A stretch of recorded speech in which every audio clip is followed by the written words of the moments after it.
to arrest, prosecute, and permanently remove members of foreign drug cartels from American soil. And the people gathered around this table are the ones that are doing it, and in this room. Some of them sitting a little behind. In fact, some of them I'm surprised are not actually at the table. You people should be very insulted by that.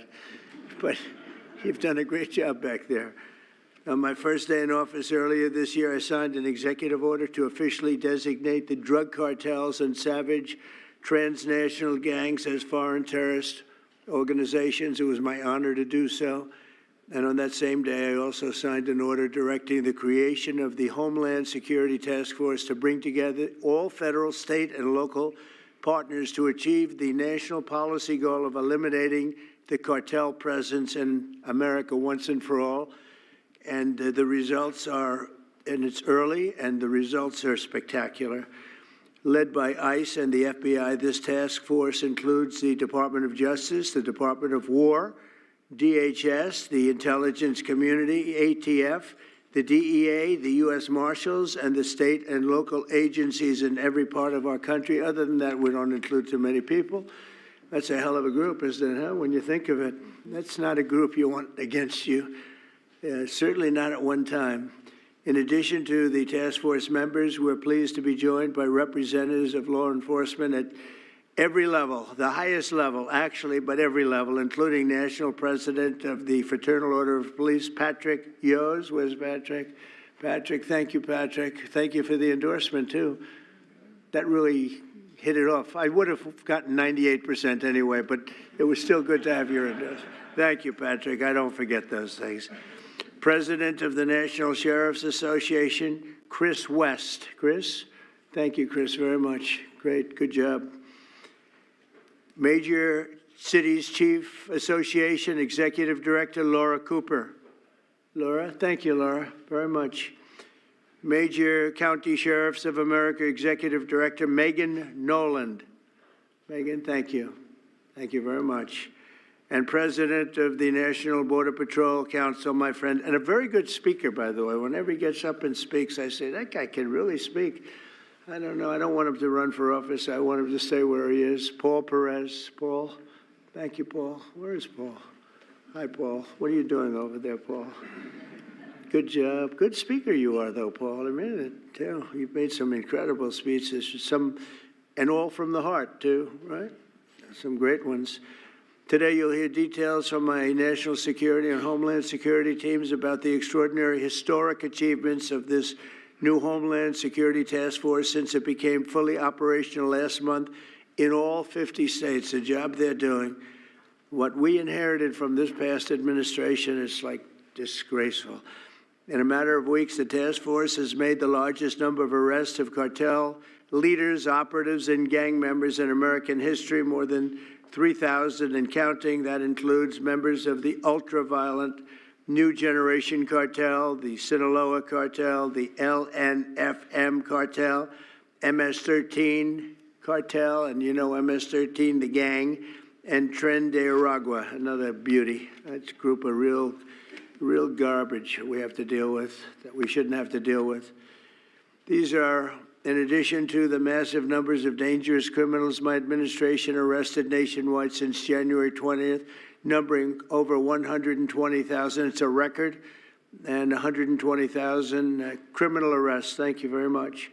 Unfortunately, for 4 long years before I took office, the last administration allowed the cartels and their operatives to frankly take over our country, to freely infiltrate America and all the communities nationwide. Along with transnational gangs, these groups have unleashed more bloodshed and killing on American soil than all other terrorist groups combined. These are the worst of the worst. It should now be clear to the entire world that the cartels are the ISIS of the Western Hemisphere, in addition to their monstrous violence, such as cutting off heads, burning their enemies alive, and burning innocent people alive, too, by the way. The cartels control large swaths of territory. They maintain vast arsenals of weapons and soldiers, and they use extortion, murder, kidnapping to exercise political and economic control. Thank you very much, Joe Biden, for allowing that to happen. Biden surrendered the I mean, he just surrendered our country to the cartels. Don't worry, it gets better. We're taking it back. It's really fast at levels that nobody's ever seen before. But what we had to put up with, what we inherited, was just a disgrace. And while Biden was president, if he was president, I think the auto pen was president, not Biden, nearly 100% of those who infiltrated our southern border did so because they were personally approved. They admitted they were just what happened, assisted by the most dangerous and violent criminal organizations anywhere on the planet. The worst people on the planet they allowed into our beautiful country. Under the Trump administration, we're finally treating the cartels as the core national security threat that they really are. The cartels are waging war on America, and just as I promised in the campaign, we're waging war on them like they've never seen before. All you have to do is turn on your television and you'll see what's happening to them. Past administrations have tried to mitigate this threat, and our objective is to eliminate it. We're not mitigating, we're eliminating, we're getting them out. The bad ones we're putting in prison. We hate to do that because that means we're stuck with them for 50 years or more. In recent weeks, our Homeland Security Task Force has seized more than 70 tons of deadly narcotics, along with more than 1,000 illegal guns. And that's just recently. This is already the most successful anti-cartel and anti-gang operation in American history, and it's just getting started. We have incredible people. A lot of them are in this room with us today, and it's an honor to have them. But we're going to not stop until the threat has been fully and completely eradicated. I want to thank task force members with us today, including a person who's doing a fantastic job, Attorney General Pam Bondi. Thank you, Pam. Thank you. Secretary of War Pete Hegseth. Sounds so much better than Secretary of Defense. I don't know. Do you guys agree with that? I don't know. It sounds, we won the First World War, the Second World War. I always say everything before and everything in between. And then we got woke and we said, well, let's call it defense. I think we like it this way better. It's funny. That's something I thought it would be maybe controversial. And it's only controversial that we changed the name in the first place. It's not controversial at all. It's been unbelievably well accepted, Pete. Hasn't it, right? It's been pretty amazing. I thought it would be controversial. People want to have our country back. People want to do exactly what we're doing right now, and we're getting a lot of credit for it, and we should. I want to thank, though, Pete. You're doing a great job. Pete Hegseth. Secretary of Homeland Security, Kristi Noem. Kristi, thank you very much. Director of National Intelligence, Tulsi Gabbard. Tulsi, good job. And the heads of all of the law enforcement agencies all throughout the room. You're really amazing, the job you've done. To provide additional details on our mission, I would like also to ask General Bondi to say a few words, followed by Secretary Noem, Secretary Hegseth, Director Gabbard, Homeland Security Advisor Stephen Miller. Stephen, you're such a superstar, Stephen. They called Stephen the other day a very bad name, and I said, you should sue them, Stephen. I think he will. I hope he does. FBI Director Kash Patel and Deputy Attorney General Todd Blanche. And I just want to say it's an honor, the job we're doing, and these people are doing absolutely incredible.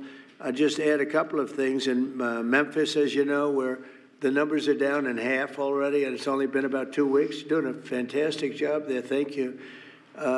Incredible. Nobody thought it was possible. It was really it was a very sick city. It was horrible what happened there. People would go from, if you're on the board of FedEx, they would ride you 1 block to the hotel. They said you couldn't walk it because it was too dangerous, and they're already feeling better about it. But the best example right now is Washington, D.C. We went from one of the most unsafe places in the planet, I hate to say, but in this country, to a totally safe city. It's nothing's crime-free, I guess, but this is about as close to crime-free as you're going to get.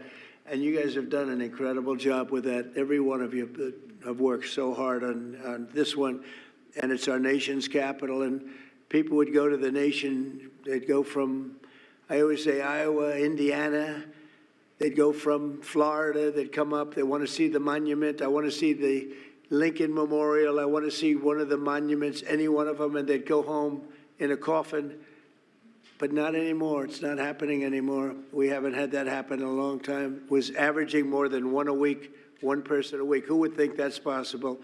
And it hasn't happened anymore. And we have a safe city. We have a city where the restaurants are booming. People are going out. Nobody's being mugged, hit over the head with a baseball bat. None of the stuff is gone. We took out 1,700 criminals, many of them career criminals, many of them given to us by Joe Biden and his ridiculous open borders policy. They came in from jails from all over the world, not just South America, from all over the world. Jails, they came in from mental institutions and insane asylums all over the world, drug dealers, and we got them the hell out of here. They're either that, or if they're so bad, as I said before, we put them in jail because we can't take a chance that they come back.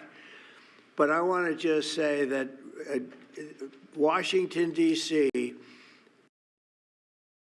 is such an example of what could be done. And now the same thing's happening in Memphis. We're just halfway through the process, and already the numbers are far superior, far better than what we would have thought at this time. And Chicago, I just saw the number. Last week, it was last weekend, 4 were murdered, 11 were shot. And then I have this guy Pritzker, is a very weak governor. Let me be nice. I'm going to be very nice. He's extremely weak. He's pathetic. I have Pritzker get up and say how great they're doing in Chicago. They're doing very poorly. So 4 were murdered, 4, 11 were shot. I would say, and that was not a bad week for him. Okay, that was not a bad week. He's had somewhere 18 or 19 were murdered. And you know what his excuse was? Yeah, but that was a long weekend. Okay, can you believe it? He said that was a long weekend. He's bad. And the mayor is worse. I mean, that mayor is worse. Low IQ, very low IQ. And we don't need low IQ people. We need people that are going to take care. And I love Chicago, and I love those beautiful women. Black women, beautiful women wearing MAGA hats, and they're all over the place in Chicago. They want protection. They don't care if it's the National Guard, if it's the Army, Navy, Coast Guard, Marines. They'll take Space Force, okay? Space Force, send them in. They just don't want to be mugged, killed, raped, shot in the head, and we stop it. So we're going to be given a very special we're going to give Chicago very special care. As you probably know, maybe you heard, we were going to do a big surge in San Francisco, but I got a great call from some incredible people, some friends of mine, very successful people. Mark, everybody knows him, and Jensen, everybody knows Jensen, NVIDIA, and others called me from San Francisco. And they said, we're working really, really hard with the mayor, and we're making progress. Would it be possible for you to hold off the surge? And I had 4 or 5 calls, and I think they're making progress of their own. That would be the greatest. I mean, if they could do that, that'd be great. And they have great competence in those people. I mean, incredible competence, some of the smartest business leaders. And they're working very well with the police department. They're doing a good job. So we are holding off that surge, everybody, and we're going to let them see if they can do it. I said, I think we can do it much faster. I know we can do it faster. I think we can do it better than anybody. We can take criminals out that they're not going to know about, and probably they don't have the legal authority maybe to do what we can. But I'm okay with it, and we're going to let San Francisco, has the potential to be, it was a great, great city, has the potential very quickly to be a great city again. And these are the companies that are there that are all working, and those are the people that asked me, could you do away with the surge, and let's see how it works. And we'll do that. If we need to, we'll do it. But it's possible that we won't need to, and we will be focusing on other places like Chicago, and we'll have Chicago taken care of very quickly. But just remember, 11 people shot, 4 people murdered, okay? And that was this weekend, and that was Chicago. And then you'll see Pritzker get up and talk about, well, we have it under control. They don't have it under control. Just the opposite, it's getting worse. So we'll take care of, as soon as we give the go-ahead, which is all I have to do is give the go-ahead. We won the big court case the other day on the National Guard. That was a good case. Same thing with Portland, speaking of that, because that's where we won it. But, I mean, I looked the other night, Saturday night, Portland is like burning to the ground, and these people are saying it's just friendly stuff. The whole place is burning to the ground. So we'll take care of that one. That's like an insurrection more than it is anything else. That's crazy. Portland's crazy. And then you listen to these radical left people talking about it's really okay. You're seeing things. You're really seeing things. So we're going to take care of Chicago. We're going to take care of Portland. We're going to take care of Memphis. We're proud of D.C. There's nothing to take care of anymore, but we're not going to let it ever go bad. It's never going to happen again, our nation's capital. Then I'm just going to tell you that Pam Bondi has done a fantastic job. And Pam, would you say a few words, please? Thank you, President Trump, and thank you for your leadership. And this is all about collaboration. And around this table, I'm looking around this table, we all work so well together. I don't think another administration in our nation's history has worked so well together. We talk constantly, Secretary Noem, Tulsi, Pete, constantly, but also all of our agencies working hand in hand, and that's why this is so successful. And these people around this table are working 7 days a week, 24 hours a day, even though the Democrats have tried to shut down the government. Terry Cole, I'm laughing because you're around the clock, you're all over the world. Director Patel, you're unstoppable, what you're doing around this country. Gowdy Serralto, U.S. Marshal, Rob Sakata and Dan Driscoll wearing your ATF hats. Rob, I was on the texting, Todd Blanche and I were on the texting you at 1 a.m. on cases. I mean, that's how committed all of these people are to just keeping all of our citizens safe. And that's what it's all about. And this project is the brainchild of Stephen Miller. And you are doing so much to keep our citizens safe, our kids safe, and get these drugs off our streets. Like the mayor of San Francisco and I are going to be meeting on fentanyl in a few weeks and working hand in hand on that. Secretary Noem spoke to him. But the results of this last month have been historic. As the president said, in the last month, think about this, 3,200, more than 3,200 violent gangs and drug dealers have been taken off the streets. Off the streets. Now, Director Patel and all of these agencies have also been working so hard on getting the leadership, but we are getting all the gang members off the streets and the drug dealers, Sinaloa, CJNG, MS-13, and more, TDA. 91 tons of drugs have been seized as a result of this task force. We tried to put this in perspective for you. This would be filling 4 18-wheelers, all the drugs just in the last month that have been taken off the streets. 58,000 kilos of cocaine. Think about a big backyard swimming pool. That would fill 1.5 swimming pools. Just the powder cocaine that has been removed, saving lives this last month, thanks to all of these people around the table. 2,300 kilos of fentanyl powder and 2.1 million fentanyl pills off the streets. And as the president said, more than 1,000 illegal guns. The Biden administration was, for way too long, all of these great law enforcement officers surrounding the table were not able to do their jobs. What they've said is now they've been uncuffed. They can do their jobs now. We've been watching transnational gangs grow in our country, become organized, set up infrastructure in all of our states, but no longer under President Trump. We are destroying the infrastructure, and we're no longer on defense. All of these great men and women are on offense, so they better get ready. We're dismantling the cartels, and we are taking the leaders into custody and all of the gangs. We are going to supercharge this work. This is not a pilot program. This is permanent. We are here to stay. And Secretary Hegseth, we couldn't do this without you and the Department of War. Thank you all so much for everything you're doing around this table, working tirelessly. And President Trump, thank you for giving them the ability to do it. Thank you, Pam, very much. Thank you.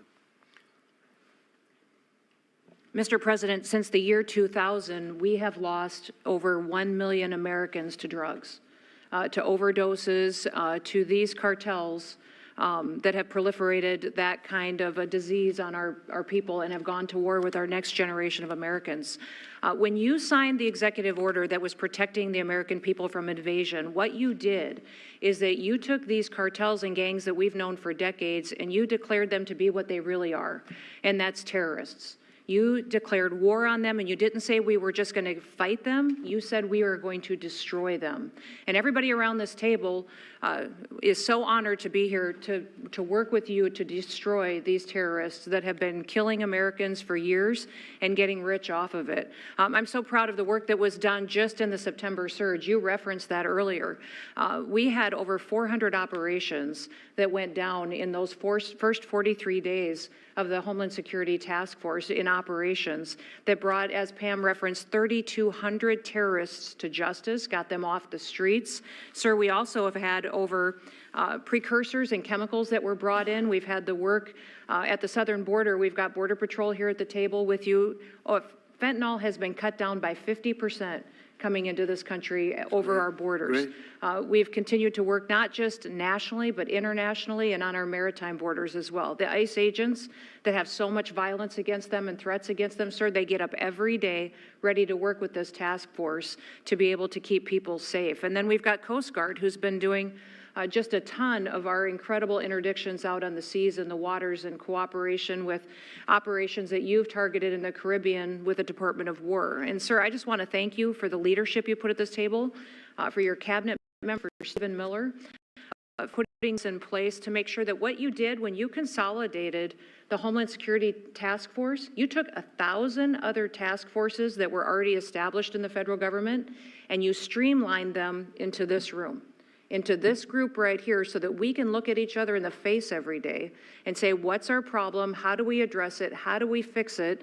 And then we go to work together with our arms linked to do exactly what you told us to do. And that's not just protect the American people from invasion, but to kill these terrorists. You gave us the task to eliminate them, destroy them, so that they can't destroy the next generation of Americans. So thank you, sir. Thank you for the people you put around this table. Thank you very much. That's a great job. Thank you. Pete? Yes, sir. Well, thank you, Mr. President, for your leadership. Chief, likewise, Tulsi and Todd and Dan and Pam and Christy and Stephen and Cash. I mean, I could go around the table. From the Department of War, we are thankful and grateful for the incredible effort that your agencies put in. And we could not be more proud to stand shoulder to shoulder with you, not superficially, not kind of over here, but front and center on the Homeland Security Task Force, right there with you. Because our department has spent over 2 decades defending other homelands, and we're very proud to be defending our own. And if you talk to the troops down, say, on the southwest border, Mr. President, morale is sky high and continues to be, because they're proud to be defending their own communities, their own state, and their own country. So when that executive order was signed, the mission was clear: protecting the American people against invasion. And so the Department of War went straight to the southwest border. We still have 10,000 troops there. We have national defense areas. We're standing alongside the Border Patrol, and we've locked that border down, 100% control of the southwest border. You stopped the invasion. And then we're proud to be going on the offense, counter-cartel operations. And it's not counter-cartel, as was mentioned. These are designated terrorist organizations, foreign terrorist organizations. Our generation spent the better part of 2 decades hunting al-Qaeda, hunting ISIS. Well, as the president said, this is the ISIS, this is the al-Qaeda of the Western Hemisphere. They intimidate, they terrorize, they extort, they poison the American people. The president's right. Every boat we strike is 25,000 Americans whose lives are saved because of the drugs that were headed in our direction. So our message to these foreign terrorist organizations is: we will treat you like we have treated al-Qaeda. We will find you, we will map your networks, we will hunt you down, and we will kill you. And you've seen that evidence in the maritime domain, whether it's in the Caribbean or in the Pacific with the last 2 strikes. We know exactly who these people are. We know what networks they work with, what foreign terrorist organizations they're a part of. We know where they're going, where they originated from, what they're carrying. And they know we know. And that will soon start to change the calculus of these boats. So the critique of this is, of course, as often is the case, wrong. We know our authorities. It's locked tight. And we're going to treat them like foreign terrorist organizations on the offense. So the Department of War is not going to degrade or just simply arrest. We're going to defeat and destroy these terrorist organizations to defend the homeland on behalf of the American people, making the jobs of law enforcement safer in the process, making the communities of Americans safer in the process. We think it's a very core mission of the Department of War, and we're proud to be here, Mr. President. Thank you very much, Pete. Thank you. Tulsi, please. Yes, thank you, Mr. President. The key reason that you are hearing about these incredible effects is, number one, the team that you've assembled here and the leadership and the tone that you have set, first and foremost, about keeping the American people safe. The intelligence community plays a critical role in being able to support our law enforcement at the federal, state, and local level to make sure that they are armed with actionable intelligence to be able to actually go after those who threaten the safety and security of the American people. Mr. President, under your leadership for the first time, there is a newly created National Intelligence Fusion Cell at the Office of the Director of National Intelligence, National Counterterrorism, that has a very simple purpose: to make sure that we have two-way intelligence sharing of actionable information between the intelligence community and law enforcement. I want to talk briefly about three successes that we've had just here in the last few weeks, Mr. President, through the success of this interagency fusion cell. Just this last week, our National Counterterrorism Center supported, through actionable intelligence to both U.S. law enforcement as well as Mexican law enforcement, the arrest of a Sinaloa cartel boss, El Plato, in Juarez, Mexico, as well as his top 3 money launderers. In a separate and recent successful interagency operation, NCTC worked closely with the U.S. Marshals Service that led to the arrest of another dangerous Sinaloa cartel member responsible for tracking huge amounts of cocaine and hundreds of thousands of dollars in this single incident with drug proceeds through his network. And I'll say the last example I'll share is probably the most insidious, was providing intelligence to the Mexican law enforcement that led to the arrest of a CJNG cartel-affiliated baby trafficker called La Diabla. Her whole money-making operation was centered around luring pregnant women, performing illegal C-sections, harvesting organs, and selling newborn babies. Mr. President, it's your leadership that has made all of this possible. I can tell you, in the midst of this government shutdown, our folks, like everyone around this table, are working 24/7 without pay and eager to get after this because they believe in your leadership and the mission that you have presented to them. Thank you, Mr. President. I'll hand this off to Homeland Security Advisor Stephen Miller, the leader of this task force. Let me just say, Mr. President, that this country was going to die without you. This country was going to actually die without you. That's what we were facing in 2024. We've been invaded for 4 years. Our communities were sinking. Our public safety had gone to zero. Cartels were running entire communities. Sex trafficking, child trafficking, labor trafficking was out of control. Overdoses were out of control. The cartels were claiming more and more territory. City services were buckling. This was a country on the verge of dying, and you alone saved it. And when you stepped forward originally in 2016, you started the movement to make America great again. And that means make America great again in every way. And that means safety and prosperity and peace and freedom from cartels and crime and gangs. And your vision and your leadership in declaring war on the drug cartels is the single most successful public safety initiative in American history. And I need the media to understand what President Trump has done. People have been talking about drug cartels for longer than I've been alive. And everyone has just taken for granted that they can't be touched or stopped. They're too big, they're too powerful, they're too evil, they're too murderous. They can operate with impunity. And in just 9 months, President Trump is the only American leader, not just in our lifetimes, but ever, to actually take the fight to the drug cartels, to actually seek their eradication. And it is happening. And so while the Democrats are shutting the government down and fighting for free health care for illegal aliens, look at what President Trump has assembled here. He's assembled a team under his vision, direction, and leadership that is saving hundreds of thousands of lives. Hundreds of thousands of lives. And only President Trump could have done this. And I will say one last thing, which is that his courage has been an inspiration to everyone else in this room. There are people in this room, looking at, for example, at Todd Lyons, who have been relentlessly doxxed and harassed and threatened. But when they see President Trump's courage, what he's been through for 10 years to save America, when they came after his family, his businesses, his safety, his freedom, Everyone at this table knows we can give whatever it takes to get the mission done. So President Trump, thank you for your leadership, your boldness, your courage, and your vision. We're honored to serve underneath you. Well, I want to thank you, Stephen. And I have to say that, I've been making the rounds. I'm leaving tomorrow for some very big meetings, including with the president of China, where I think we're going to come out very well, and everyone's going to be very happy. But everybody said the same thing. A year ago, we had a dead country. We were a dead country. We really were in a lot of ways, not just this. We were dead as doornails on this, but we were a country that was in serious trouble and beyond that. And we have the hottest country anywhere in the world right now. The whole world is talking about it. We have the hottest country anywhere in the world. We're going to clear up this crime in our cities. We can do it quickly, too.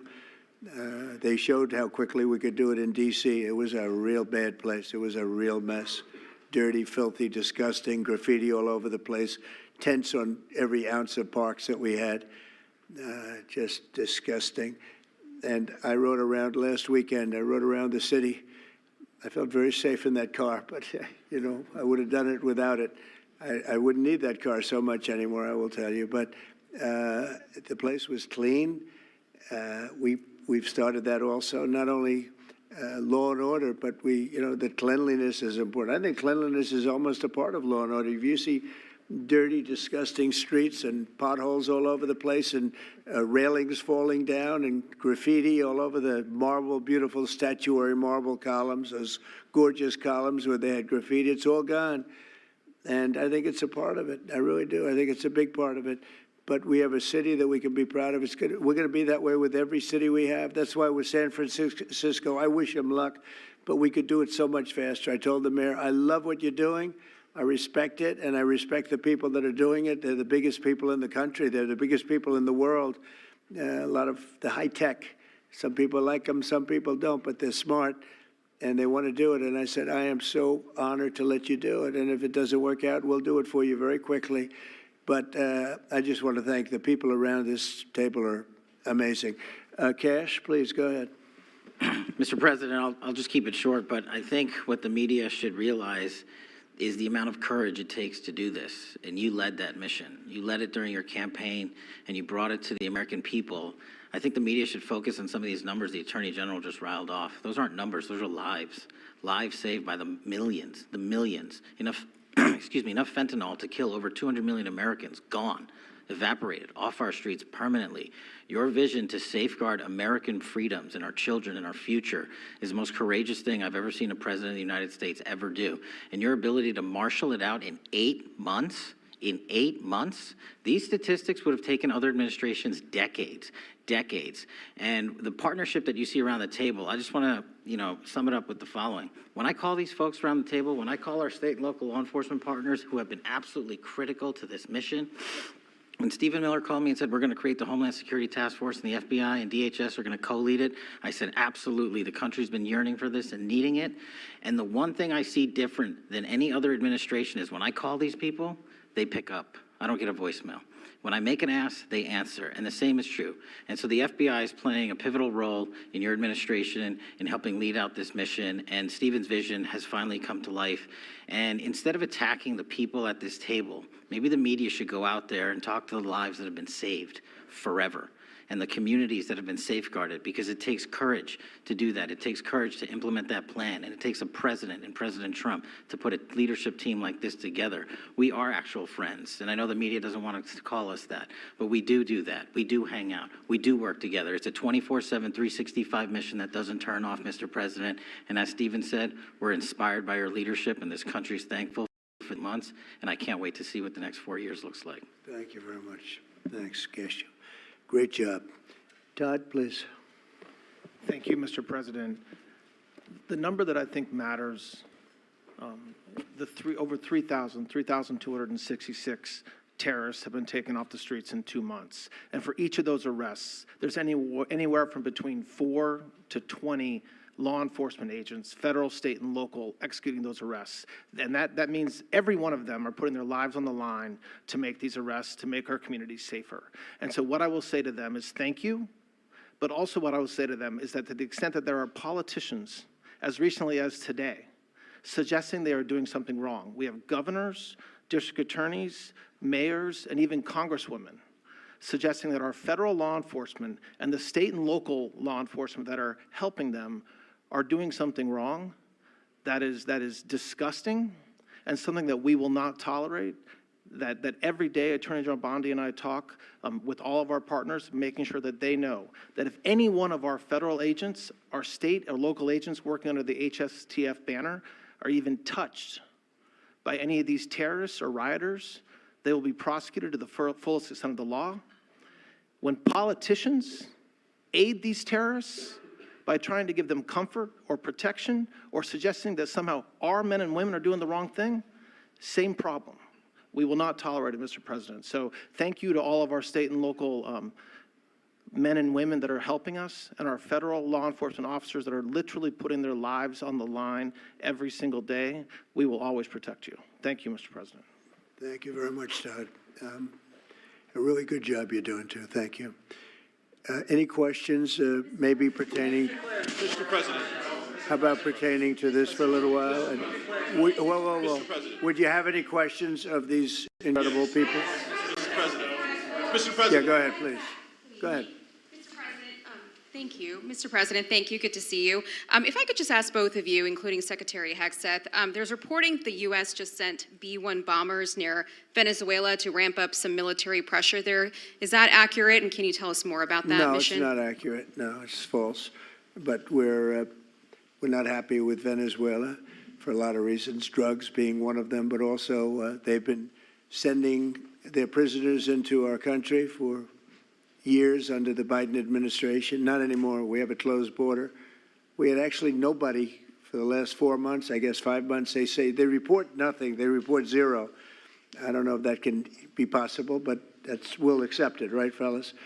But we have closed borders. We have people coming into our country, but they only come in legally. We have the strongest borders we've ever had. We might have the strongest borders of almost any nation right now. And that's a big difference from what it was 2 years ago when everybody was pouring in. But we're very unhappy with Venezuela because of what they've done. They've emptied their prisons into our country. Nobody can do that. Only a stupid person would have accepted it. And that's what we had running our country, very stupid people. So we're not happy with Venezuela, I will tell you. Yeah. Mr. President. Mr. President. Thank you, President Trump. Yeah, you okay? Yes. On fentanyl. We're going to lose Sorry it. about that. On fentanyl, we have President some Trump. good medical help right over there. That's all right. On fentanyl, according to CDC data, nearly 330,000 Americans died over the past 5 years from fentanyl. That's 1 in every 1,000 Americans who died. It's more than that, but it's all right. Yes, I know you think it's even more. I'll be discussing that with President Yes, Xi. so that's actually my question. I figured it was. I was wondering, since it mostly comes from China and has caused such carnage in the U.S., what are you going to say to convey the seriousness? And also a second question for you or Secretary Hegseth. Is there any evidence that China is now smuggling fentanyl through Venezuela to bypass U.S. and Mexican port controls? They are doing that, yes. But they are paying right now a 20% tariff because of fentanyl. That's billions and billions of dollars that they're paying. We're actually, on November 1st, the tariff on China goes to 157%, which is record-setting territory. And we don't want that because it's not sustainable for them. They can't sustain that. We don't want them to have to go through that. So I'm meeting with President Xi, and I would say we have some big issues, like with the farmers and various other things. But the first question I'm going to be asking him about is fentanyl. And if you think about it, they make $100 million. Think of this. They make $100 million selling fentanyl into our country, $100 million. They lose $100 billion with the 20% tariff. So it's not a good business proposition. It's $100 billion approximately that they have to pay. That's a big penalty. 100 million. So I think they want to do something. They want to put it on the list. It's on the list. It's one of the things we're talking about, and I'm putting it right at the front of the list. So they pay a very big penalty for doing that, and I don't think they want to be doing it. And we'll see what happens at the end of next week, because I'll be meeting next week, as you know, along with we're stopping in Malaysia, we're stopping in South Korea, we're stopping in Japan. I'm meeting with President Xi actually in South Korea, so it'll be the first thing on the list. Yeah, please. Yes, Mr. President. Mr. President, on the drug boats, sir, has there been any discussion about capturing one so that you can show the amount of narcotics? We know everything about them. Yeah, Jennifer. We know everything about them. We know where they're coming from, who they're coming with, generally who's in the boat. I'll let Pete discuss it a little bit, but they have incredible intelligence. And, you know, usually when you see 5 engines, I've never even seen that before, but when you see 5 engines on a boat going about 65 miles an hour, loaded up with white powder in silver cases, generally speaking, that's not a good sign. They're not going fishing, right? And you don't see any fishing rods, right? So, Pete, I'll let you discuss that a little bit, please. Well, yes, sir. Likewise, generally you don't see fishing in submarines either, sir. So the U.S. military, as I mentioned, nobody better in the world at mapping networks, identifying who's connected to who, inside terrorist organizations. It's just the media is used to hearing that when it pertains to Afghanistan and Iraq and ISIS and Al-Qaeda. But if you reframe how you understand the world in our own hemisphere, that's exactly what these foreign terrorist organizations are. And so we will track them, we will map them, we will network them, and we will hunt them and kill them because they're trying to and they are killing and poisoning the American people. And inside that, we have all the license necessary, all the authorities necessary to take these kinetic strikes, and we'll continue to take them. And we've been, you know, just to add, because I think it's important, we've been capturing them for years. You know, it's not like, gee, let's capture one. We've been doing that for years, for 25 years we've been doing it. Not at a level like we're doing it now, I mean, just with the hits we're hitting, but we have much more intensity than any administration's ever had. But we've been capturing these boats for years, and they get back into the system, and they do it again and again and again, and they don't fear that. They have no fear. The thing I can tell you right now, it's very hard to find any floating vessel right now on the Pacific or in the Gulf, and I would like to call it by its official name, the Gulf of America, another little triumph of the Trump administration. I said for years, I said, why do we call it the Gulf of Mexico? It's 93%, the shoreline is 93% ours. I never understood that, so I made that change. I never realized how easy that was going to be, other than, I guess, AP fought us in court, and the judge said, but that's the name. And actually, they were sort of semi-prohibited from even covering us after that. It was pretty amazing. But we have the Gulf of America, and there are very few boats, very, very few boats, not even fishing boats, to be honest. I don't want to do that to the fishing industry, but it's been so effective. And our sea drugs, as they call them, they use the term sea drugs, the drugs coming in by sea, are like 5% of what they were a year ago, less than 5%. So now they're coming in by land, and even the land is concerned because I told them that's going to be next. You know, the land is going to be next. And we may go to the Senate, we may go to the, Congress and tell them about it, but I can't imagine they'd have any problem with it. I think, in fact, while we're here, I think it's a good idea, Pete. You go to Congress, you tell them about it. What are they going to do? Say, gee, we don't want to stop drugs pouring in. They're killing 300,000 people a year. I think that's the real number, 300,000 people a year. So between that and my discussion with President Xi, I think we have never made progress like we've made. The sea drugs are almost dead, and they can't come in that fast from the land. And the land drugs are much more dangerous for them. It's going to be much more dangerous. You'll be seeing that soon. So that's the way it is, yeah. Go ahead, please. Yeah, go ahead, please. With the glasses, go ahead. Thank you, Mr. President. Good. I wanted to ask, what's your reaction to Representative Dan Goldman calling on NYPD to arrest ICE agents who he says are acting illegally? He says they are illegally assaulting people and illegally detaining people at immigration courts in New York. Well, I know Dan, and Dan's a loser, you understand. He's a guy that doesn't have what it takes. He's been trying so hard, and they're exhausted. I mean, it's so ridiculous, right? A suggestion like that. So, they're just trying so hard, and it's not working. They've even now started imitating me, of all people. They want to imitate me. and they start using foul language, but they use too much of it. You know, you can't use the F word 7 times in one sentence. It doesn't work. It might work once every 7 news conferences, but you can't do it. You can't do it 7 times in one sentence. So I don't know. They're really they're in big trouble, that party. Go ahead. Mr. President.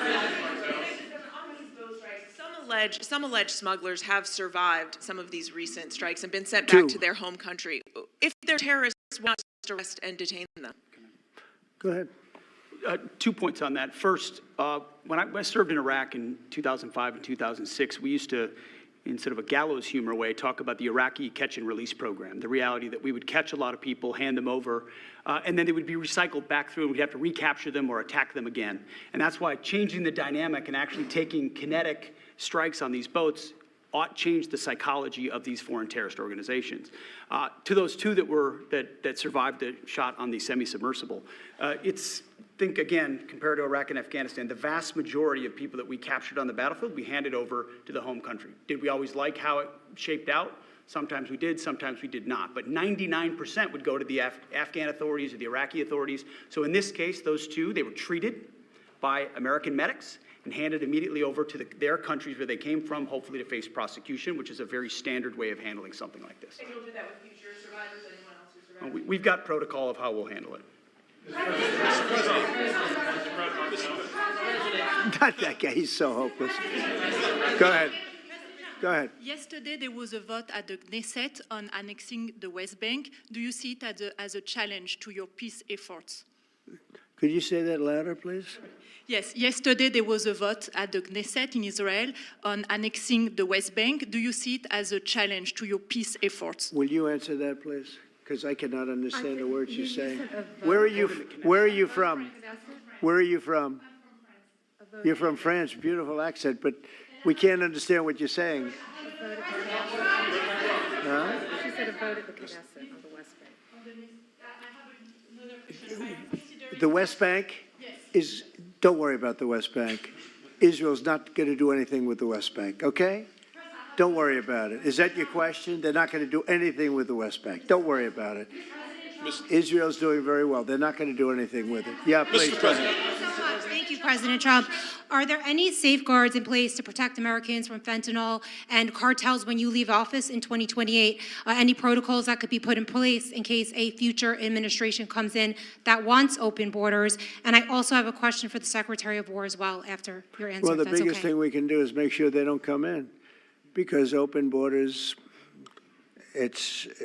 they would destroy. It's amazing that our country is even surviving with what we went through, coming in by the millions and coming in from the wrong places. You know, I know all these people that run these countries, and they're smart. They're very street smart, and they're not sending their best, you know. They're taking them out of their prisons and their mental institutions, as I say over and over again. They're the drug dealers. They're the drug addicts. They're people that don't work. I mean, the best of them are people that don't work. They don't work. They're on welfare, their form of welfare, which is tiny. You know what their form of welfare? They give you a piece of paper. They give you nothing. But they want people that work. They don't let those people come out because they want those people. You know, they cherish those people. Those are the people that make their country run. They give us all of the people that don't work and are murderers. 11,843 murderers came in. 11,800, many of them committed, more than 50% committed more than one murder. Now, why do we want them? Why would Biden and that group of thugs that he had working for him, why would they accept these people? Why would he accept? Nobody understands it. You know, they say maybe they wanted the vote, but I did great with the Hispanic vote, but these are people from all over the world. Why would they do it? So one question, no matter what I do, I can't, you always like to know the opponent. You have an opponent, what are they getting at? And usually you can. Why would they allow 20 million, maybe 25 million people into this country, almost all of which, but most of which should not have been allowed into our country? It's one of the great enigmas. What they've done to this country should never be forgotten. In history, should never, ever be forgotten. And now it looks like we're going to have a communist mayor in New York. That'll be a lot of fun. But remember this. They have to go through the White House. Yeah, please, go ahead. Today you pardoned the founder of Binance. Can you explain why you chose to pardon him, and did it have anything to do with his involvement in your Which one? Who is family's? that? The founder of Binance. He has a involvement in your own The family's recent crypto one, yes. business. I believe we're talking about the same person because I do pardon a lot of people. I don't know. He was recommended by a lot of people. A lot of people say that. Are you talking about the crypto person? A lot of people say that he wasn't guilty of anything. He served 4 months in jail, and they say that he was not guilty of anything. That what he did. Well, you don't know much about crypto. You know nothing about. You know nothing about nothing. You fake news. But let me just tell you that he was somebody that, as I was told, I don't know him. I don't believe I've ever met him. But I've been told by a lot of support. He had a lot of support. And they said that what he did is not even a crime. It wasn't a crime. That he was persecuted by the Biden administration. And so I gave him a pardon at the request of a lot of very good people. Mr. President. Yeah, please. Yes, Mr. Daniel. President, thank you so much.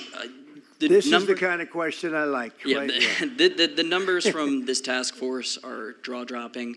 I wanted to know, this is a question for you and both Stephen, since it was said this is your brainchild. What are the lessons to be learned from the success of the task force, and what are your continued goals with this task force now that you have about 3 years left? Well, the best thing we have going is we have such talent around this table. I could go over every one of these men and women, and we have unbelievable talent. They've got the naturals, you know, like somebody that hits a baseball or a golf ball or a, you know, that you see more, it's more evident. It's beautiful because it's sports. You can tell somebody right away, are they good or are they not? These people are the most talented people at what they do. And when we started talking about this, Stephen and all of us, it seems so easy. What is surprising to me is how quickly we can straighten out a large city, a big city, a mean city, a city that's sick, that got very sick with guns all over the place, with bullets shooting all over, where you take your life in your hands if you go out and buy a loaf of bread. That's not America. That's not our country. And those people don't care how you do it. They just want it done. They really do. You know, when you go to the people in the street, they don't know. Is it National Guard? They just want it done. They want to be safe. And we've gained a great following of Americans, real Americans, people that want to be safe. But I think the biggest thing we say is we have tremendous talent. We were able to recognize, like a football team, like a baseball team, we were able to recognize the talent. And the talent is largely in this room for the whole country. It's largely in this room. There's really nothing like it. And that's why I think we had D.C. done, not perfectly, but pretty much done, at least normalized in 12 days. Would you say 12 days? On the 12th day, it felt different. And you know, we took a lot of bad people out, never to come back again. Then most of them never to come back again. But there's great talent, and there's also great courage. I've been watching what goes on. And then you have the radical left lunatics, and what's that all about? I mean, they're fighting us because we want to stop crime. Where do these people come from? They're paid money. I guess they're paid a lot of money. But like I saw that ridiculous march the other day, I say, these people are not representative of our country. And not all of them, of course, but many of them are total lowlifes. These are lowlifes. These are people that are paid agitators, and they're not representative of our country. So I don't know. I can just tell you that our country has tremendous spirit right now. You know that better than anybody because you cover it well. But we have a lot of people that are very happy right now with the direction. They did a poll the other day. The direction of our country is better than it's been in 37 years. And I'm upset because I think it should be better than that. I actually said we should be better than that. So, you know, thank you very much for your question. Brian? Mr. President, yes. Thank you, Mr. President. You guys have done an amazing job in Memphis. Some of those numbers are staggering. And we've gotten message on social media wanting to thank you for that. But I think, can you talk about the number of missing children you guys have discovered in Memphis? That's amazing. Well, it's hundreds of thousands were lost through Biden and the Biden administration. And we are getting a lot of them back, but they're either dead, they're slaves, they're captured in some form. But think of it, hundreds of thousands we're talking about. Not even believable. And they came in through the border. They were sold. They were bargained for. And this was all Biden, meaning Biden and Obama, the same, the same mentality, frankly. I think it's the same mentality. Let me tell you, Barack Hussein Obama was a lousy president. A lot of bad things happened. Remember when they used to talk about Trump with the jail cells? Well, he built the jail cells for the children. He built those jail cells. Remember that came out? But, sir, they were built in 2014. You remember when that came out? After me going through that stuff for about 2 weeks, and then they found out it was Barack Obama that built those jail cells. No, these people they were bad leaders. I hope we don't have it again. I hope we don't have it again because, our country's come back a long way, but it can only withstand so much, and we don't want to ever go through that again. We never want to have open borders again. We don't want to have men playing in women's sports. We don't want to have transgender for everybody. We don't want that. We want to have a great country with low interest rates, nice housing, great education, a strong military, the basics. Yes, please. Thank you, Mr. President. In last night's New York City mayoral debate, Zohran Mamdani said he would close Rikers Island if elected. What kind of impact would that have on public safety? Well, it's not good. I guess it's not a very nice place, but you need it. You need something. You have a lot of additional people in New York City that should not have been here. They came here through the open border, through Biden's. I don't know how they even do it. New York City's always been tight for money. And then they spend, $8 billion, and nobody complains about it, on people that just showed up and they just came out of nowhere. Where did they get the money? All of a sudden they have money. I tell you what, we have to keep our prisons very fair and very safe, but you get a lot of criminals. We have a lot of additional criminals. I used to talk about it. They used to say, well, only good people come in from foreign countries. I said, that's not right. I didn't know that for a fact, but it had just started, right? The open borders and people flowing in by the millions. They make our criminals look like the nicest people on earth. That's the only good thing. They make our criminals look like nice people. They are the meanest, the most vicious. Tren de Aragua, you don't get any sicker. They cut people's fingers off because they called the cop. Did you call the cop? Yes. They cut off his finger so he can't call the cop anymore. And then they say, next time we're going to cut off your hand if you cut, because they took over his apartment in Colorado. Colorado, they took over a town, then they took over another town, and you have a weak governor over there. He doesn't know what the hell he's doing, so he lets it go on. But we're getting them out of here. We're getting them all out. They're going back to lots of, not just Venezuela, they're going back to lots of countries. Venezuela would be one, however. Yeah, please. Thank you, Mr. President. Yeah.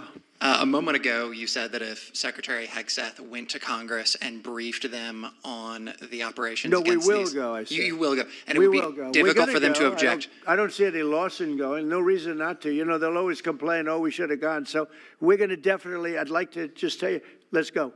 We go. And Mr. We're going to President- tell them what we're going to do, and I think they're going to probably like it, except for the radical left lunatics. And Mr. President, if you are declaring war against these cartels and Congress is likely to approve of that process, why not just ask for a declaration of war? Well, I don't think we're going to necessarily ask for a declaration of war. I think we're just going to kill people that are bringing drugs into our country. Okay? We're going to kill them. They're going to be like dead. Okay? Mr. President. Yeah. Mr. President. Yes, red hair. Thank you. Beautiful red hair. Thank you. I'll tell my hairdresser that. She'll love it. This is a question for both you and the Secretary of War, Mr. Hegseth. Who are you with? I'm with the Center Square. We're a newswire service. With everything that's going on between the narco-terrorists in the Caribbean, and then also with more Chinese, Iranian, Russian ships also taking part in Venezuela. Are you have any plans of expanding operations out of Roosevelt Roads, and in fact, placing some home porting some ships there? Yeah, go ahead, Pete. We're familiar with the location that you're referring to, and we we'll make sure that we're properly displaced in order to deal with the contingency we're dealing with there, and also any ways in which other countries would attempt to be involved also. So we can walk and chew gum. We're definitely keeping our eyes on near-peer adversaries at the same time, but we think sending a message on these cartels, these narco-terrorists, is an important inside our hemisphere, which for far too long, other presidents, as the president pointed out, they've ignored our own backyard and allowed other countries to increase their influence here, which only threatens the American people. We're changing that. One big thing that has happened, though, because you mentioned expansion and expand our efforts. So when I was running for office, second term, everybody was talking about the fact that nobody wanted to join the military, nobody wanted to join the great police force. They didn't want to join New York's finest or any of our police forces. They didn't want to join anything having to do almost like with the country, with the uniform. We are setting records with the Army, Navy, Air Force, Marines, Space Force, Coast Guard. We're setting records. We've never had anything like it. And I'll tell you when it started, November 5th. We didn't even have to wait till January 20th. They saw spirit. And now we have people coming in that are, it's unbelievable. And if we wanted to increase our military force, if we wanted to increase any one of these, including police forces, they can now get men. People didn't want to be policemen and women. They didn't want to be firemen and women. They didn't want to go into the military. We were having tremendous recruiting problems, and now we're setting records. We literally, last year at this time, you were doing stories that the recruitment was a disaster. We couldn't get men and women to go into the military. Now we have such an overabundance. We've never had, I mean, it's, as I understand it, it's like record-setting recruitment. This is in less than a year. It's been amazing. So this is a good time to expand if we want to do it. And I think we should. I think we should. And we probably will. Yeah, please. Yeah. Blue. A couple questions for you. First for you and Secretary Hegseth. Is the administration supportive of sending National Guardsmen to cities for the express purpose of aiding deportation and immigration enforcement efforts? To expand deportation efforts? Sending National Guardsmen to U.S. cities for the express purpose of aiding deportation and immigration enforcement efforts. What we've done so far is stand alongside federal law enforcement in every way, facilities and personnel, but also we have a great deal of lift inside the military. We're able to move assets in a way that no other aspect of the U.S. government can. And so where we can rapidly assist with mass deportations, we have been happy to do that. And then one more question, if I may. Is the administration at all supportive of potential measures to crack down or regulate or even ban apps that track ICE agents' locations? What do you mean by that? Like specific apps that are used to track the location of ICE agents? I guess we'll do that. I'm not a big app guy. I'm not into that too much. I think Pam might be it. Let's go. Yes. Give me a good answer there. Yes. These organizations, President Trump, are coming in and their apps to track our federal law enforcement officers, and it jeopardizes their lives, where they're going to be, their location. And we've actually been working really well with the tech companies who have been cooperating because they don't want our law enforcement officers to get injured. So, yes. Well, I mean, I see it with ICE, where they're having, where they define where they live, who they are. And, I didn't have a big view on the mask, but I now understand why they should wear masks. I think it's very dangerous for them not to wear masks. They can do whatever they want. I notice some do it and some don't, but it's pretty dangerous. But when you look at, you talk about that question, I think it's very dangerous, and I think you're coming down on that very hard, right? Yeah, please. Sir, Mr. President. Go ahead. Thank you, sir. When you were running for re-election in 2024, you released a video statement where you made this exact promise to show no mercy on the cartels and employ every military asset necessary to combat them. In that same video, you also said that you plan to expose all the bribes and corruptions with politicians and the cartels. We're doing that. Has your we're task trying to force do been that. looking into that in American politicians? Yeah, where the money's coming from. Because you see it. Like even that garbage deal they had this weekend, which was embarrassing to them, and the crowds were the crowds were not big. Those crowds were not big at all. But when you look at signs, and they're all made beautifully, the yellow signs, I saw the yellows, the blues, but they're all made professionally in a printing shop looks like on Madison Avenue someplace. Some guy is paying for all that stuff. And we don't mind protest. Protest is a good thing. I protest. I'm always protesting, right? But when you see some of these people are going crazy. They're going crazy because they're getting paid. Because there's no reason for them to be going crazy. But you watch some of them, and they're professional agitators, and we are finding out who's paying them. Yeah, we have a lot of information about who they are. You're going to be very surprised when you find out. And I have a question for Secretary Hegseth. Sir, a memo circulating on social media details the establishment of a National Guard response force that's going to be trained in crowd control and civil unrest and deployed in all 50 states by April of 2026. Can you verify the authenticity of that memo, and do you have any more information on the operations? I'm not going to answer particulars on something that may be in the planning process, but we definitely do have multiple layers of National Guard response forces, whether it's in each state, whether it's regionally, whether it's Title 10 active duty, whether it's Washington, D.C. We've got a lot of different ways that constitutionally and legally we can employ Title 10 and Title 32 forces, and we will do so when necessary. Thank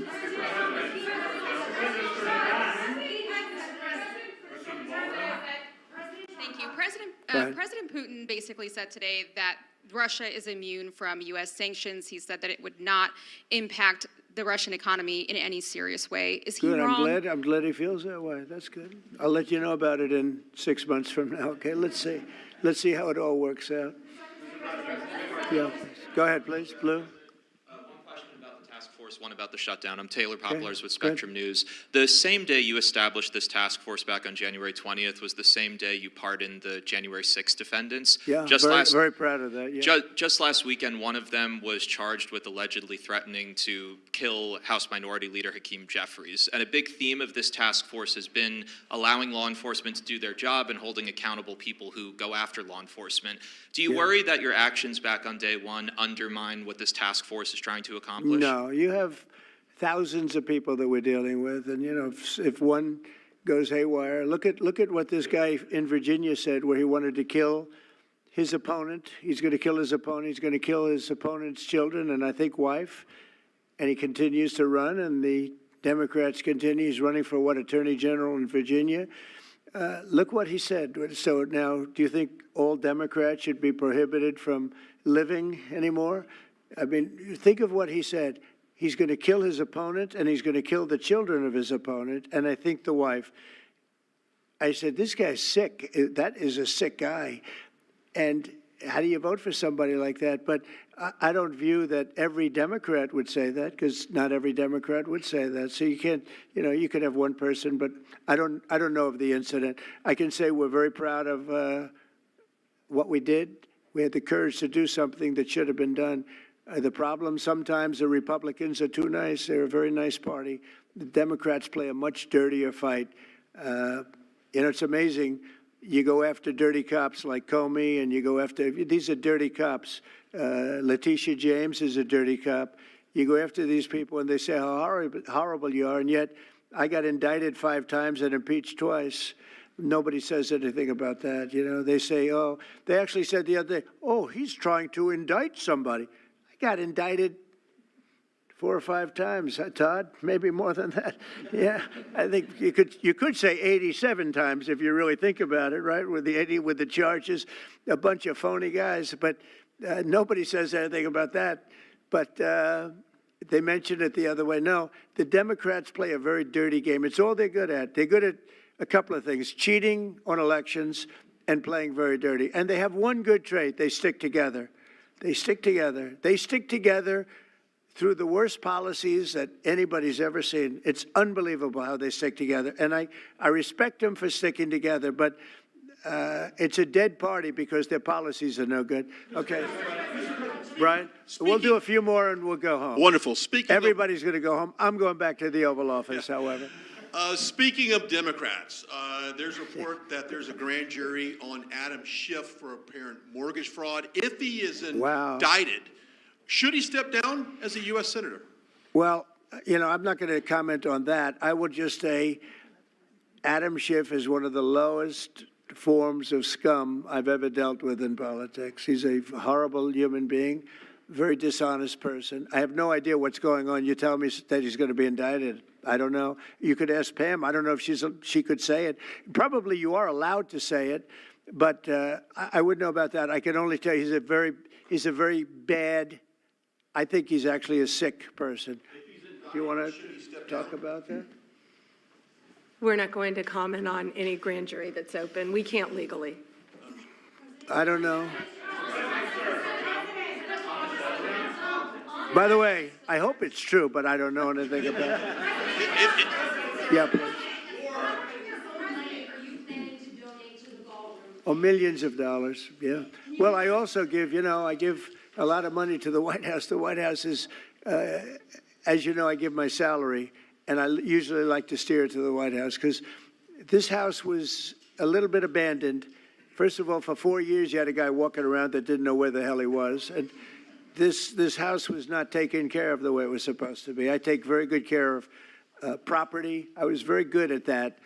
And you'll notice the floors downstairs, I paid for them. Marble, the most beautiful marble you've ever seen. The white floors down in the palm room, which they look like they came out of, I don't want to lose because they're big supporters of mine, Home Depot, so I'm not going to say bad, but they did come out of a box from Home Depot about 30 years ago. They were all broken, but now they have the most beautiful floors, the most beautiful lights and chandeliers. I think most of you, Brian, you've seen that, right? Yes. How beautiful is that? And I take care of it. So I spend millions of dollars on this building, taking care of it. It was not properly maintained. And now it's starting to gleam like it should. It should really gleam. And you should go down and visit the Presidential Walk of Fame. Have you seen it? It's quite good. I'm sure that a lot of people coming to the White House, it's hot. It's very hot. But it's really a tribute to the presidents, past presidents of our country. Yeah, please. Mr. President. Yeah, behind you, please. Yeah, go ahead. Thank Go you. ahead. So on Monday, a question for you as well as Secretary Noem. On Monday, Mayor Karen Bass of LA and Representative Robert Garcia, they held a press conference and they called for an investigation into DHS, accusing them of unlawfully arresting U.S. citizens and racially profiling and only arresting people because, in Robert Garcia's words, they look like me. He's a Hispanic individual. Do you have a response to that? Are you asking me that question? You as well as Secretary Noem. They are arresting bad criminals, and they're really good at it, too. I look at the numbers, they always like to say that, oh, you're arresting this and that. Then when you check it, you find out, geez, almost every single time, and, obviously every once in a while they may get one wrong, but they always correct it. They're able to correct it. But they are arresting really bad people. They're arresting people that kill, people that would cut your throat and not even care about it. These are brave people, and it's very dangerous. And if they go even a little bit too far, they get into trouble, which is a shame. I protect them, but they get into trouble. But they're arresting very serious criminals, and they're getting them out of here. Okay, one or two more. Doug, do you have a question? I'd love to have Doug have a question, our great photographer, because he's such a great guy, and he might be the most talented person over there. I don't know. Go ahead. Let's hear your question. This guy's a real beauty. On the cartel strategy, hearing you talk about it as a war, hearing Secretary Hegseth talk about defeating and destroying and the comparisons to ISIS and Al-Qaeda, those efforts took American troops being engaged in foreign countries. Do you think that's ultimately where this is headed with the cartels, having American troops in countries like Venezuela? No, the cartels are very bad. They had a lot of bad people coming in. They were interviewed recently, and they were asking people what their problem was. And one guy said, "Yes, I'm up for murder." Didn't know what he was saying, obviously. I'm sure his lawyer was not thrilled with his statement. But no, they're rough people coming into those cartels. Those cartels are rough. You look at what happens, the trip up is horrible, especially for women. They're being killed, they're being raped at levels that nobody thought even possible. In my opening speech, I mentioned that, but in a very light way. I mentioned the word rape. Then it found out that you take a look at what happens in those cartels. It's horrible what's going on. And we're doing the world a big service by just telling them, you don't have too many cartels now because they know when they get up here, they're going to be stopped. Under Biden, they were just flowing into the country. It didn't matter what you were, where you came from, what you looked like, what your record. They didn't check records. millions of people came into this country that should not be in our country right now. We've gotten a lot of them out. It's the single biggest problem that we were given. Inflation, I've already taken care of. Economically, the country is the strongest it's ever been. Thank God for tariffs. If we didn't have tariffs, we'd be a third world nation.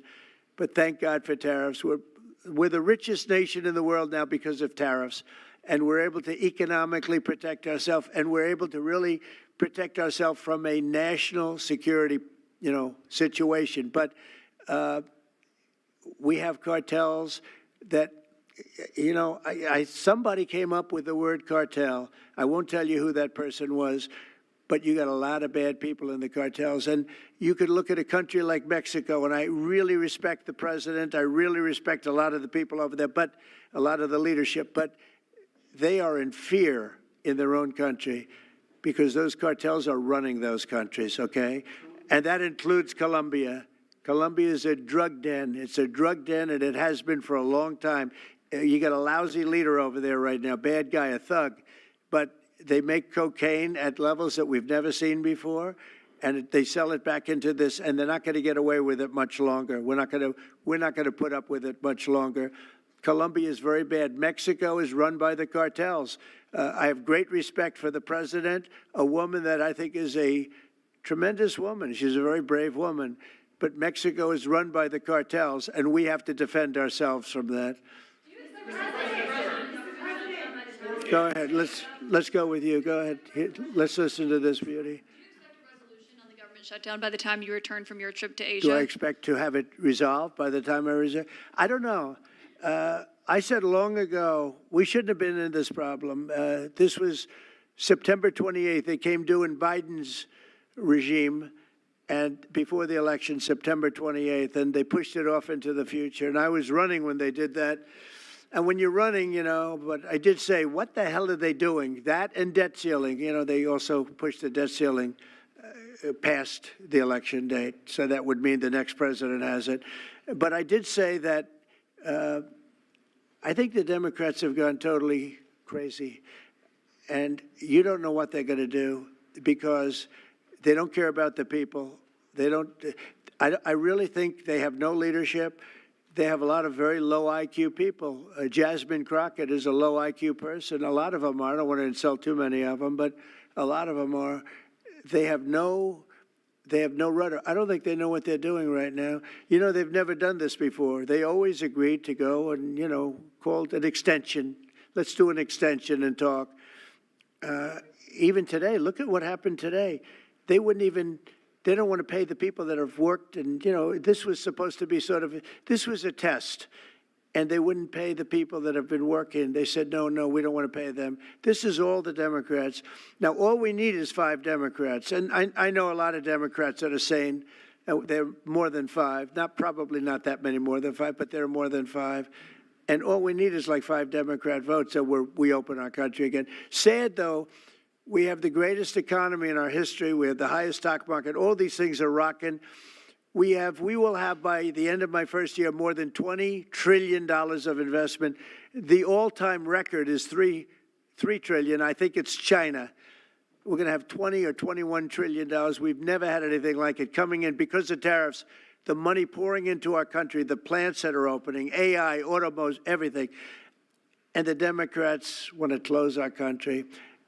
They're really, they say deranged. They suffer. I guess it's Trump derangement syndrome, which I think is going down now as an official condition by the doctors. I think they get paid extra money if they handle it because it's more difficult to handle than a normal mental disease. But you know what? They really should approve an extension, get the country back to work, get the people paid. And, it's very simple. You just don't know what's going on. There's something wrong with them. It's sad, actually. Have you raised the full $300 million needed to fund your? Have you raised the full $300 million needed to fund your ballroom? And how much specifically are you donating to this construction raised, project? I think $350 million. All donor money and money that we put up. We've raised. It's going to cost right in the neighborhood of $300 million. It's been expanded and made absolutely, it'll be the most beautiful ballroom anywhere in the world, I think. And how much specifically are you donating to it personally? How much am I donating? I won't be able to tell you until I finish, but I'll donate whatever's needed, I'll tell you that. Do I have a name for the? I won't get into that now. Yeah, go ahead, please. In the next couple of days, a lot of Americans are going to go without their first full paychecks, federal workers. By the way, a friend of mine, talking about donors, a friend of mine, a man that's great, I'm not going to use his name unless he lets me do it. Susie can tell you about this, but he called us the other day and he said, I'd like to contribute any shortfall you have because of the Democrat shutdown. I'd like to personally contribute any shortfall you have with the military, because I love the military and I love the country, and any shortfall, if there's a shortfall, I'll contribute it. And today he sent us a check for $130 million. I would love to tell you he doesn't really want the recognition, if you want to know the truth, but he gave us a check for $130 million, which was sort of a shortfall, yeah. And that's going to go to the military, yeah. Is that the correct number? $130 million. That's what I call a patriot. Okay, thank you very much, everybody. Thank you. Thank you.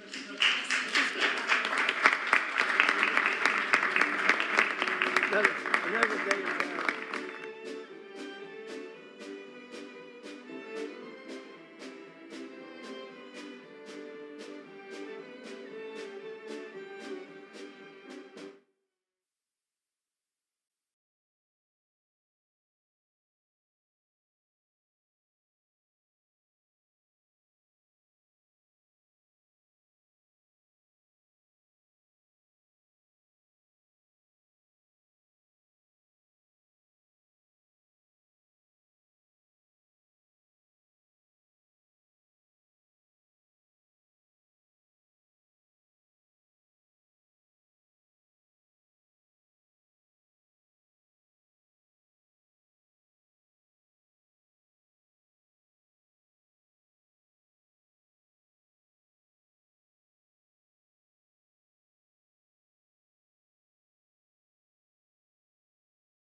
Los CDT son la opción de inversión más segura y elegida por los colombianos. Aquí te enseño cómo encontrar el CDT más rentable con Mejor CDT sin arriesgar tu dinero.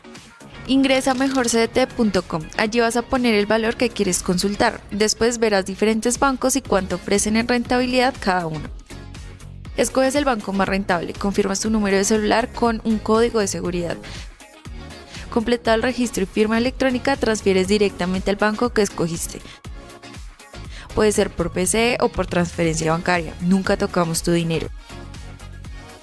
Y listo, una vez que realices el pago, el CDT empieza a generarte rentabilidad desde ese día y no tuviste que salir de casa. Todo esto sin ningún costo porque le cobramos a los bancos y no a ti. Si llegas a necesitar tu dinero antes del vencimiento, puedes retirar hasta 10 millones de pesos sin penalidad en caso de emergencia. Mejor CDT, más rentabilidad, menos complicaciones. La Unidad de Investigación Criminal de la Defensa, expertos en ciencias forense, investigación criminal, ciberseguridad, con más de 16 años al servicio de la justicia. Contáctenos hoy mismo.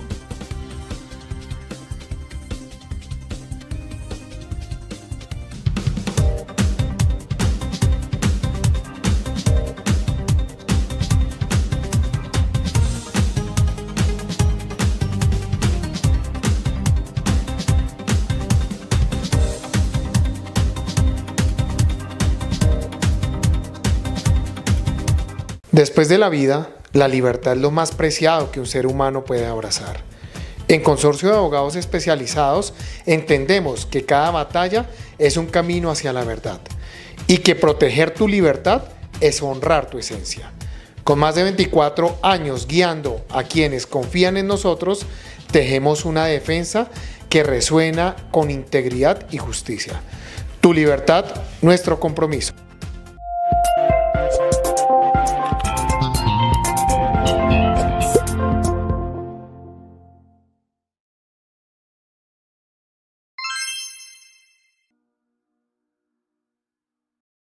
La vida de una persona es antes y después de un caso de derecho penal. Riveros Bazani está para escuchar, estudiar, analizar y buscar una solución. En el momento en que nos confían como firma la atención de una crisis, la vamos a mirar desde todos los ángulos y desde todos los puntos de vista. Y nos gusta sentir que el cliente sale feliz, que quien sale de acá se sienta tranquilo, esperanzado. Esa es la verdadera satisfacción de un servicio como el nuestro. Bienvenidos a Riveros Bazani.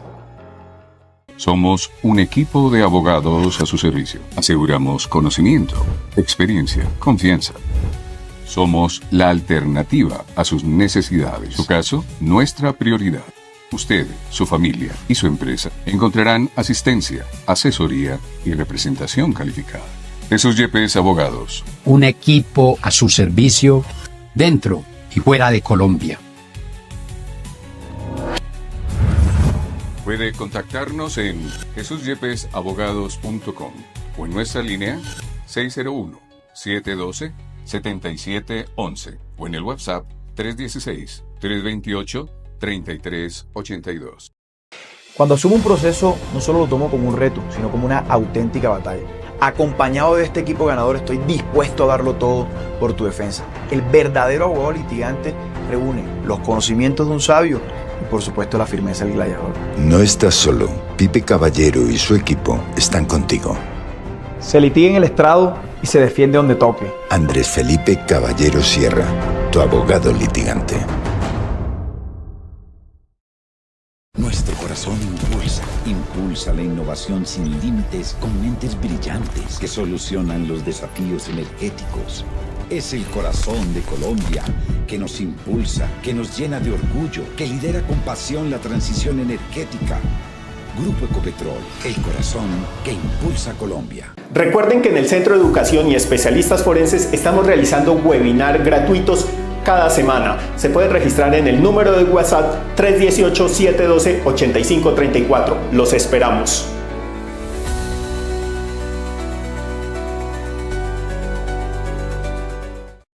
¿Necesitas un perito para tus procesos penales y civiles? En Toncel Group somos expertos en auditoría forense, peritaje contable y financiero. Apoyamos procesos de lavado de activos, testaferrato, extinción de dominio y delitos tributarios. Brindamos soluciones integrales en auditoría, tributación y procesos contables. Contáctanos WhatsApp 323-367-53